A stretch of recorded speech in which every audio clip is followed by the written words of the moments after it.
Assalomu alaykum hurmatli do'stlar. Uchastkovoy terapevt, vrach, nevrolog, kognitivniy psixolog, vrach, manual terapevt doktor Sherali Sindorlar ushbu tavsiyalar nevrozga, vahimaga, tushkunlikka uchragan insonlar uchun. Uyqusizlik kasalligiga uchragan insonlar ham ushbu algoritm bo'yicha ishlasalar bo'ladi. Umuman aytganda har qanday kasallikda ushbu algoritmni qo'llasangiz bo'ladi. Demak, boshlaymiz. Siz kasalligingizdan mustaqil qutulmoqchimisiz yoki doktor nazorati ostida, doktor tavsiyalari bilan? Bu savolga javob bering. Bir ishni boshlashdan oldin maqsad bo'ladi. Maqsadsiz yurish endi nima deb atash mumkin? O'zingiz bir javob bering. Bo'ldi. Mustaqil tuzalmoqchi bo'lsangiz, bularning sizga aloqasi yo'q.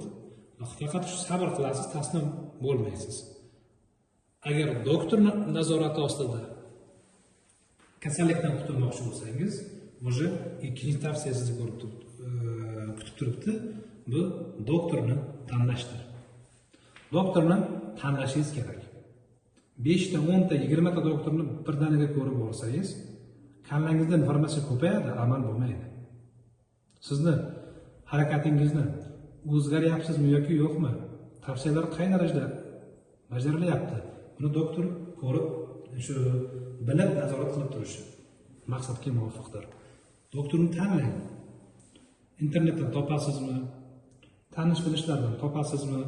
Bu endi o'zingizning ishingiz, o'zingizning bir mustaqil fikringiz asosida topishingiz mumkin. Doktorni tanlab bo'ldingiz. Endi shu doktorga bo'ysuning.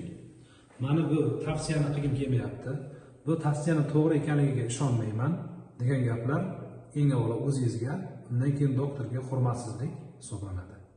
Doktorni tanlab turib, qanday qilib siz doktorga bo'ysunmasligingiz yoki doktorga shart qo'yishingiz mumkin. Doktorga bo'ysunmangiz, bo'ldi, bo'ysunaman dedingiz. Keyingisi tavsiyalarga qarang, katta harf bilan yozib qo'yganman. Davomli amal qilish.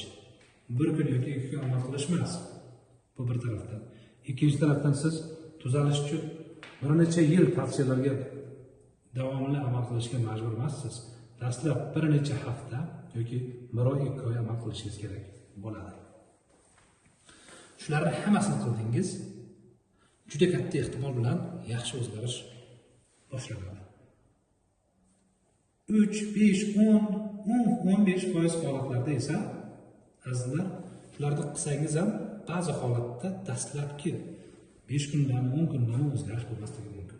Bunda siz sabr qilasiz, taslim bo'lmaysiz. Taslim bo'lsangiz yutqazadigan o'zingiz bo'lasiz. Mana shularga amal qilasiz. Sabr, harakatni to'g'ri qilavering. Chunki shunday holatlar bo'ladiki, siz o'zingizning ahvolingizni anglab yetishingiz uchun, darslardan to'g'ri xulosa chiqarishingiz uchun bir necha darslar kerak bo'ladi. Endi mana shularni hammasini qilsangiz, hammasini qiladigan insonlarga, nevroz, vahimalarga man 95% ortiq holatda yordam bera olaman. Inshaalloh foyda bo'ladi. 1-oktyabrdan men nevrozga doir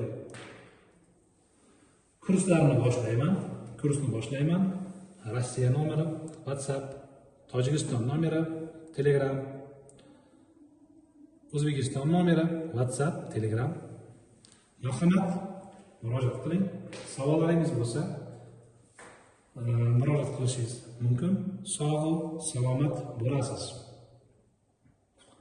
Hozirda ko'p nevrozlarda informatsion nevroz ham kuzatilayotgan bo'lishi mumkin. Ya'ni unisini ko'radi, u doktorni ko'radi, u doktorni ko'rgandan keyin bu doktorni ko'radi. Kallada informatsiya to'lib ketgan, amal yo'q. Bu bilan siz tuzalmaysiz.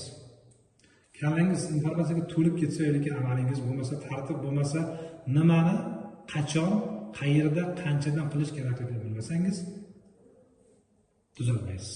Sog' salomat bo'ling.